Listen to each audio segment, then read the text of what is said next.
প্রতিটি বিশ্বকাপেই একই স্বপ্ন ঘিরে থাকে ইংল্যান্ডকে, শিরোপা ঘরে ফিরবে। কিন্তু 1966 সালের পর সেই স্বপ্ন আর সত্যি হয়নি। তবুও 60 বছরের অপেক্ষা, অসংখ্য হতাশা আর অপূর্ণ প্রতিশ্রুতির ঠেলে এবার গল্পটা যেন একটু অন্যরকম হয়ে উঠেছে থ্রি লায়ন্সদের জন্য।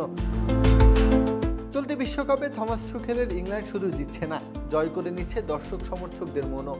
10 জনের দল নিয়েও শেষ 16 সহ আয়োজক মেক্সিকোকে 3-2 গোলে হারিয়েছে ইংল্যান্ড। এরপর কোয়ার্টারে অতিরিক্ত সময়ে নরওয়েকে 2-1 ব্যবধানে পরাস্ত করেছে তারা।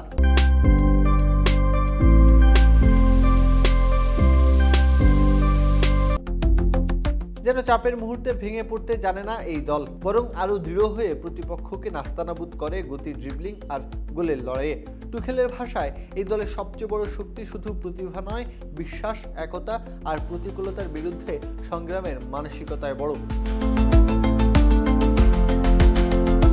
বিশ্লেষকদের চোখে এই আত্মবিশ্বাসের কেন্দ্রে রয়েছে ভারসাম্যপূর্ণ মধ্যমাঠ।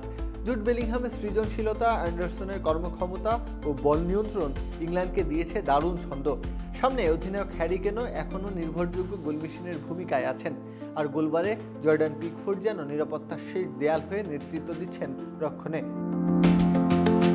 এবার সামনে আরও বড় পরীক্ষা। সেমিফাইনালে প্রতিপক্ষ বর্তমান চ্যাম্পিয়ন আর্জেন্টিনা।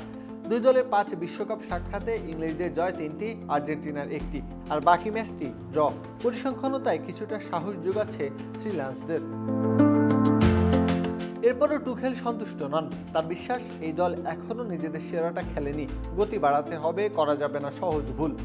এটি করতে পারলে ইংল্যান্ডের 60 বছরের শিরোপা খরা ঘুচে দেবেন কেইন বেলিংহামেরা। সত্যি তা ঘটবে কিনা তা সময় বলে দেবে।